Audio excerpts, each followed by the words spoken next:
Meus irmãos e minhas irmãs, hoje eu gostaria de compartilhar uma palavra intitulada como o reavivamento. A pergunta de muitas pessoas hoje em dia é: o que é reavivamento? F. Carlton Booth deu uma excelente definição. Em muitos casos, a palavra reavivar, em hebraico que quer dizer raia, em grego quer dizer anazou, significa literalmente voltar à vida de entre os mortos. Mesmo quando este não seja o significado, a palavra traz em si maior força do que ela tem para nós hoje, pois temos confundido reavivamento com evangelização. Evangelização é boas novas, reavivamento é nova vida. Evangelização é o homem trabalhando para Deus, reavivamento é Deus trabalhando de uma forma soberana a favor do homem. Falar de realizar um reavivamento é empregar erradamente o termo. Nenhum ser humano pode despertar o interesse, avivar a consciência de uma pessoa, gerar a intensidade da vida espiritual, seja individual ou comunitária, seja na igreja ou na nação. Meus irmãos e irmãs, só o Espírito de Deus pode fazê-lo. Ninguém pode programar um reavivamento, porque só Deus é o doador da vida. Mas quando as trevas se adensam, quando a decadência moral atinge seu mais baixo nível, quando a igreja se torna fria, morna, morta, quando chega a plenitude do tempo e a oração acende de uns poucos corações sinceros, porventura não tornarás a vivificar-nos para que em ti se regozije o teu povo? Salmo 85:6. Então, a história ensina que é tempo para a maré do reavivamento atravessar-se uma vez mais. O reavivamento sempre requer a pregação do juízo divino, da confissão de pecados, do arrependimento, da aceitação da salvação como dom gratuito, da autoridade das Escrituras e da alegria e disciplina da vida cristã. Embora os reavivamentos não durem, em seus efeitos sempre perdurarão. É preciso ter sempre em mente que a igreja começou com a obra soberana do Espírito Santo. Enquanto os 120 seguidores de Cristo aguardavam em Jerusalém, não tinham a mínima ideia do que ia acontecer. Estavam juntos, perseveravam unânimes em oração e esperavam que Deus fizesse algo. Então o Espírito Santo fez o que nunca antes havia acontecido. A igreja nasceu, pois num reavivamento. O primeiro fenômeno que acompanhou a obra do Espírito Santo na vida dos fiéis serviu para mostrar aos de fora que Deus verdadeiramente operava no meio de seu povo. Portanto, as línguas de fogo que pousaram sobre os discípulos eram sinais para os incrédulos. De modo que a finalidade de um reavivamento, a operação de Deus na vida do seu povo, é mostrar ao mundo que ele, Deus, está vivo e os leva a ouvir as boas novas de Jesus Cristo. Como tantas vezes acontece, aquilo que começa com a centelha da vida divina acaba nas cinzas da razão humana. Todos os movimentos têm início porque uma ideia leva as pessoas a entusiasmar-se, mas como se verifica com as emoções humanas, o entusiasmo não pode ser mantido indefinidamente. Enquanto se desenvolve um movimento, são atraídos homens que têm capacidade mental para projetar a dinâmica e desenvolver a ideologia que dará perspectiva ao que acaba de ser motivado pelo entusiasmo. Com o declínio gradual da emoção, o movimento que negligencia aquilo que lhe deu origem acomoda-se no estudo de sua ideologia. A Igreja tem comprovado este fato. O livro de Atos não trata de teologia. É uma história das primeiras frases da Igreja de Jesus Cristo. Mostra-nos com clareza alguns princípios de reavivamento. Todos os reavivamentos são obra soberana do Espírito Santo, a terceira pessoa da Trindade. É tantas vezes a pessoa esquecida da divindade. Oramos ao Pai em nome do Filho. E que dizer do Espírito Santo? A primeira vez que o Espírito Santo é mencionado no livro de Atos dos Apóstolos, vemos uma de suas mais importantes funções. Até ao dia em que, depois de haver dado mandamentos por intermédio do Espírito Santo aos apóstolos que escolhera, foi elevado às alturas. Atos 1:2. O Espírito Santo é o Espírito da verdade. Ele é quem ilumina nossas mentes para falar a verdade de Deus e também nos ilumina os corações para entender a verdade proferida.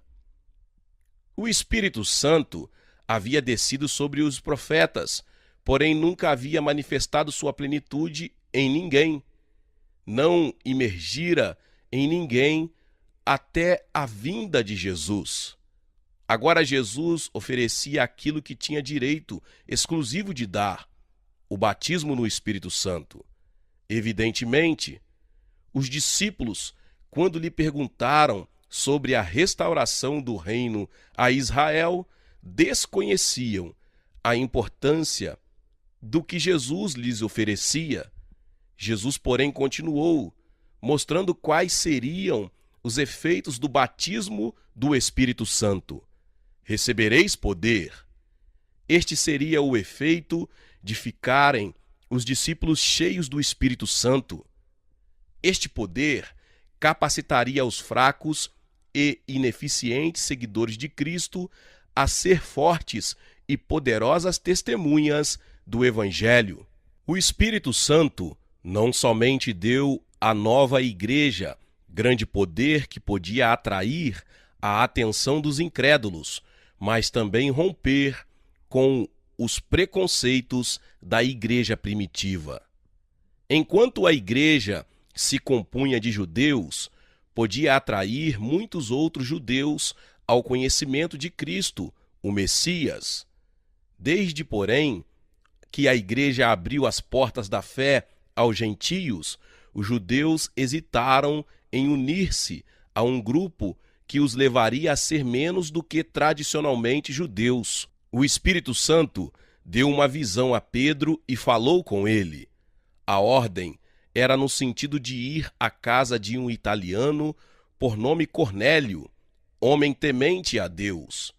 Enquanto Pedro falava na casa de Cornélio, o Espírito Santo, não obstante o preconceito de Pedro, operou soberanamente. Aqueles crentes gentios também foram cheios do Espírito, da mesma forma que Pedro havia experimentado no dia de Pentecoste. Este acontecimento despertou tanto alvoroço que Pedro teve que defender-se em Jerusalém, pois se Deus lhes concedeu o mesmo dom que a nós nos outorgou quando cremos no Senhor Jesus, quem era eu para que pudesse resistir a Deus? Atos 11:17. Portanto, a obra soberana do Espírito Santo rompeu a atitude antigentia dos apóstolos e abriu a porta da fé ao restante do mundo não judaico. Em ambos os casos em que Pedro usou as chaves do reino para abrir a porta da fé aos judeus e mais tarde aos gentios, o Espírito Santo atuou soberanamente. Todavia, há outro fato que precisamos examinar com relação a esses dois acontecimentos. Tanto os discípulos em Jerusalém, como os gentios na casa de Cornélio, estavam em atitude de prolongada oração. A oração é o segredo do reavivamento.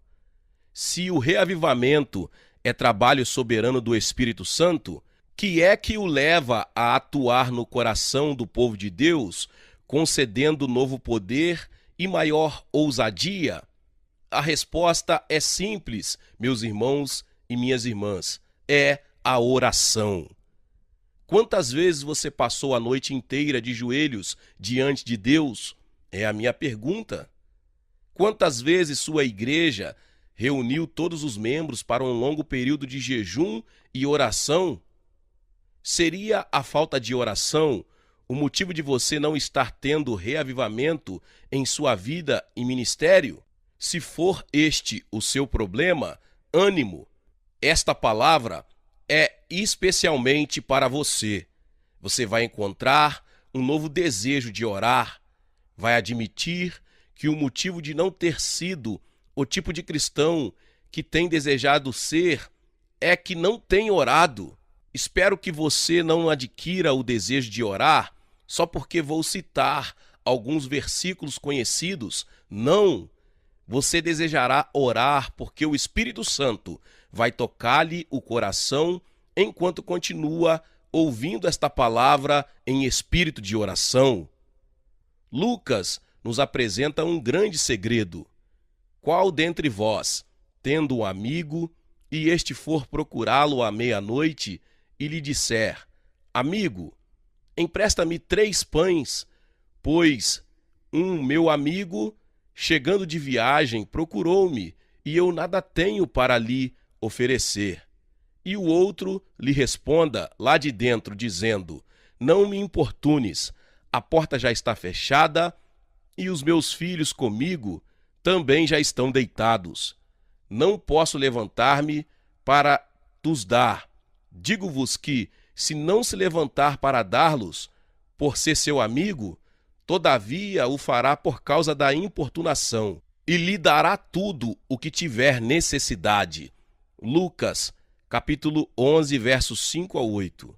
O Senhor responderá à oração importuna e será tocado por nossa importunação.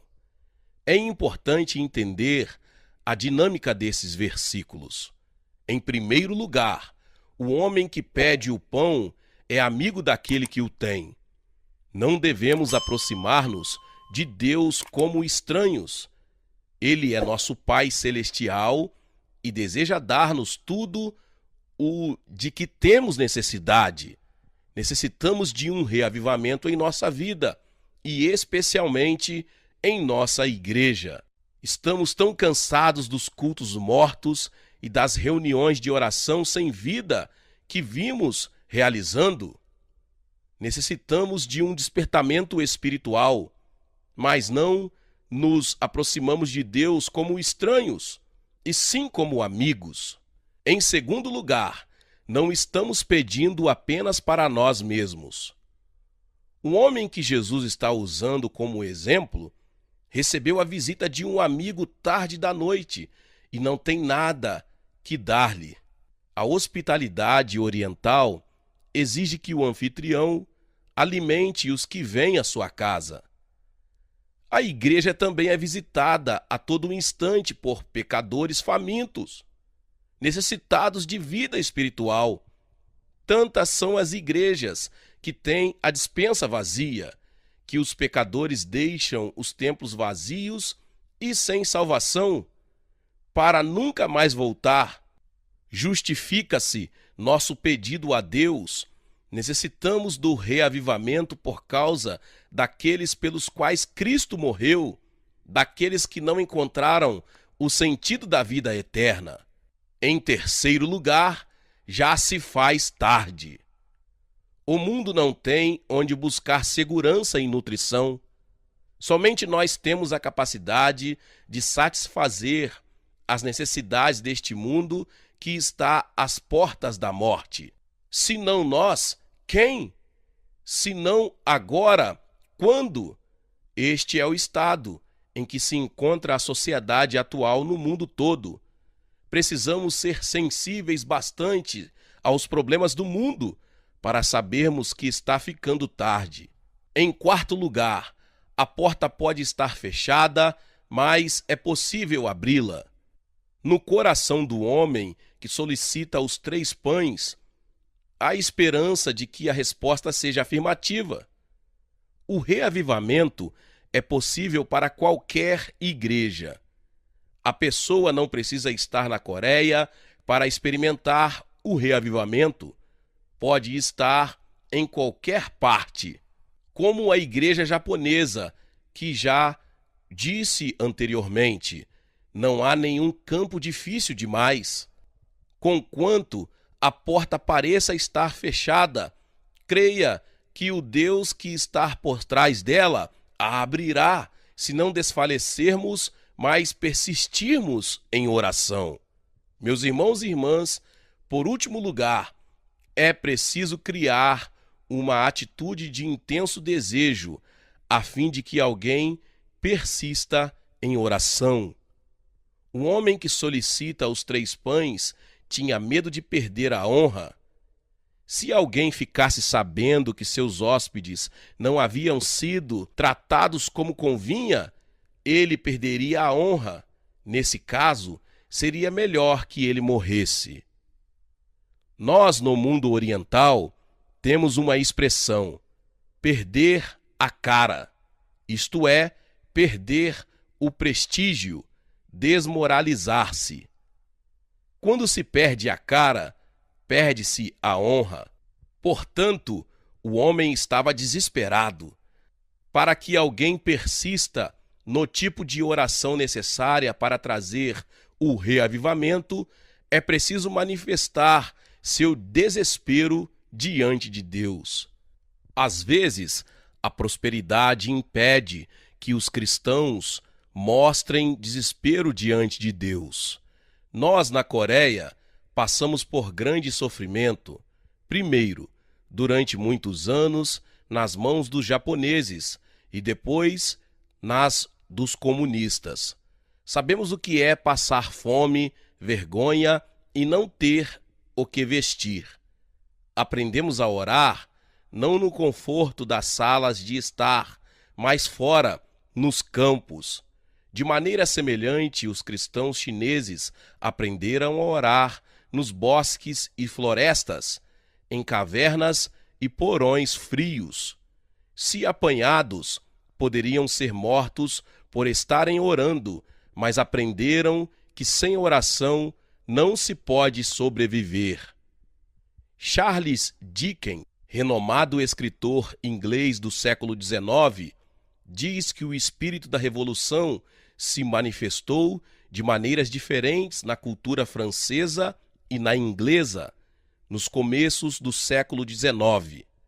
A Inglaterra evitou a Revolução Sangrenta ocorrida na França, não por causa das diferenças políticas, mas por ter a Grã-Bretanha passando por um reavivamento do Espírito Santo no ministério de João Wesley, sacerdote da Igreja da Inglaterra no século XVIII.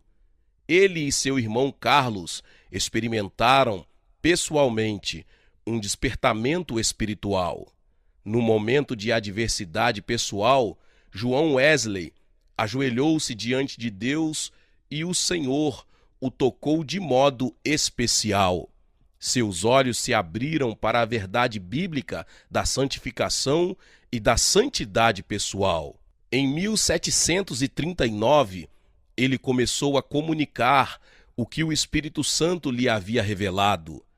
Esta nova compreensão fez que ele e outros ministros avivados da Igreja Anglicana sofressem grande perseguição. Nos meados do século XVIII, seus ensinos se espalharam por todas as colônias britânicas, incluindo-se os Estados Unidos. Em sua maioria, os divulgadores deste novo método de vida cristã eram novos convertidos.